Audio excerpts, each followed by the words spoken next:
세상이 가면 갈수록 화를 참지 못하는 사람이 는다.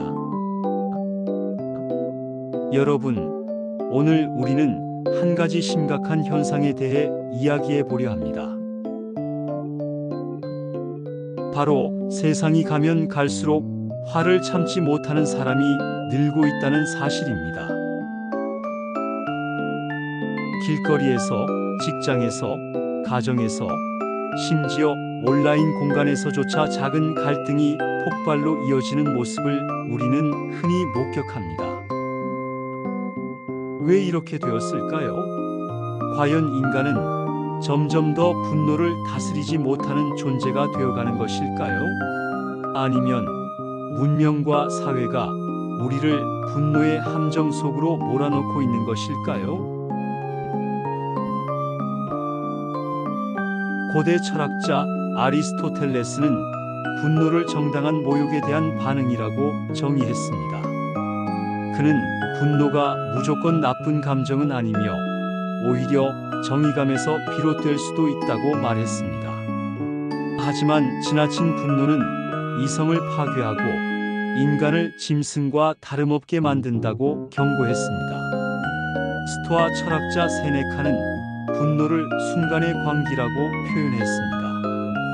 그는 분노에 대하여라는 저서에서 화를 다스리지 못하는 인간은 자신과 타인 모두를 불행하게 만든다고 말했지요. 세네카에게 있어 분노란 인간이 반드시 극복해야 할 가장 위험한 감정이었습니다. 하지만 현대 사회를 들여다보면 세네카의 경고는 오히려 더 절실하게 다가옵니다. 오늘날 분노는 단순한 개인적 감정이 아니라 사회적 파괴력을 지닌 에너지로 작용하고 있기 때문입니다.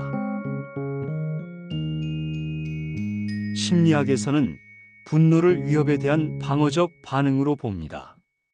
뇌 속 편도체는 위험 신호를 감지하면 즉각적으로 싸우거나 도망가라는 명령을 내리죠.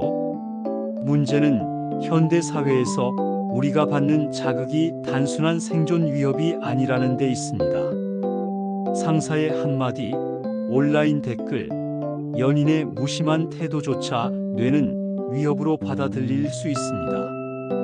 그러면 화는 걷잡을 수 없이 치솟게 됩니다. 또한 현대 심리학자들은 즉각적 보상 체계와 좌절의 관계를 지적합니다. 스마트폰, 인터넷, SNS 시대에 우리는 모든 것을 즉시 얻는 데 익숙해졌습니다. 기다림과 인내는 점점 사라지고 작은 불편도 큰 분노로 이어집니다. 사회학자 지그문트 바우만은 현대를 액체 근대라고 불렀습니다. 모든 것이 빠르게 변하고 안정적인 것이 거의 없는 시대라는 뜻입니다. 이런 불안정 속에서 사람들은 작은 자극에도 쉽게 흔들리고 화를 냅니다. 또한 현대 사회는 비교의 사회입니다. SNS 속에서 타인의 삶은 언제나 화려해 보이고 상대적 박탈감은 분노로 변합니다. 나는 왜 저 사람처럼 살지 못할까? 라는 질문이 쌓이면 결국 타인과 자신 모두를 향한 분노로 이어지죠.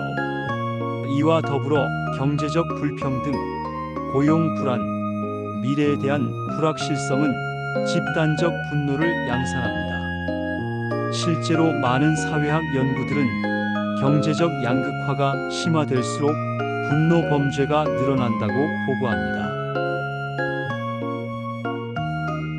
뇌과학자들은 분노가 본능적인 감정임을 강조합니다.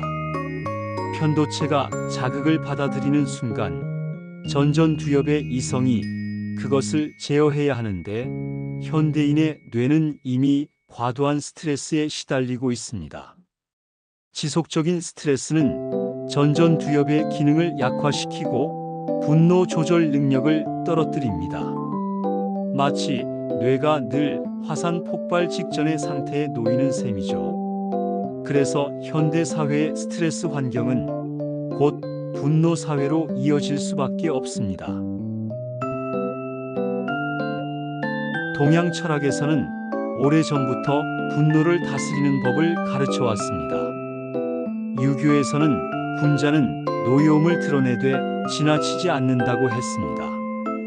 불교는 분노를 탐욕, 어리석음과 함께 인간을 괴롭히는 삼독으로 규정했습니다.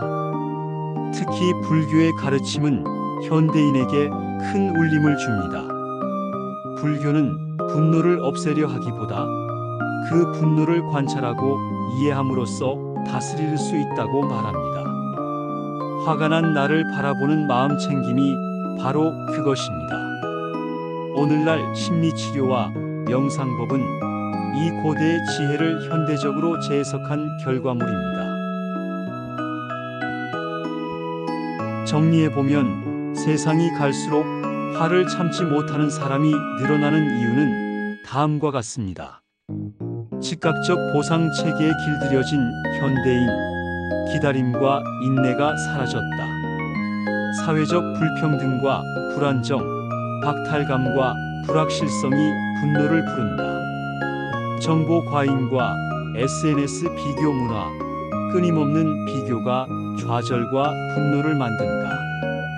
과도한 스트레스 환경, 뇌가 본능적으로 화를 폭발시키는 상태가 된다.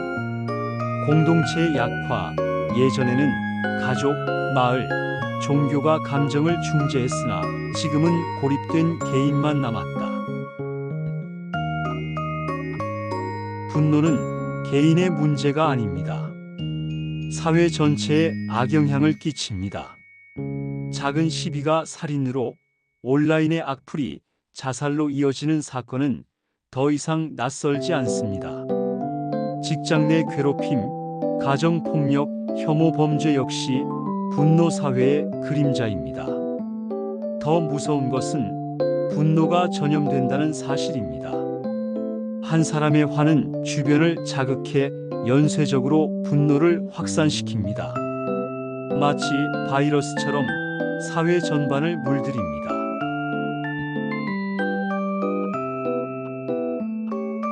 분노를 억누르기만 해서는 해결되지 않습니다. 그것은 언젠가 더 큰 폭발로 돌아오기 때문이죠. 중요한 것은 자각과 전환입니다. 자각, 내가 지금 화가 나 있다는 사실을 인식하는 것. 거리두기, 화난 자아와 한 발짝 떨어져 바라보는 것. 표현 안전한 방식으로 분노를 말하거나 글로 풀어내는 것. 명상과 호흡, 불교와 현대 심리학이 만난 가장 효과적인 방법. 사회적 연대, 혼자가 아니라 함께 화를 이해하고 치유하는 것. 만약 인류가 이 분노 사회를 극복하지 못한다면 우리는 서로를 향한 폭발 속에서 끊임없이 상처를 주고받을 것입니다. 하지만 동시에 인류는 수천 년 동안 분노를 성찰하고 다스리는 지혜를 축적해왔습니다. 철학자들의 가르침, 심리학과 뇌과학의 연구, 사회학적 분석, 종교와 명상의 지혜가 어우러진다면 우리는 여전히 분노를 넘어서는 길을 찾을 수 있습니다. 사람은 누구나 화를 냅니다. 그것은 자연스러운 본능입니다. 그러나 그 화를 어떻게 다루느냐가 인간을 구분합니다. 세상이 갈수록 화를 참지 못하는 사람이 늘어나는 지금, 우리는 다시 묻지 않을 수 없습니다. 나는 분노의 노예인가 아니면 분노의 주인인가? 그 질문을 스스로에게 던질 때 우리는 조금 더 성숙한 사회, 조금 더 따뜻한 공동체로 나아갈 수 있을 것입니다.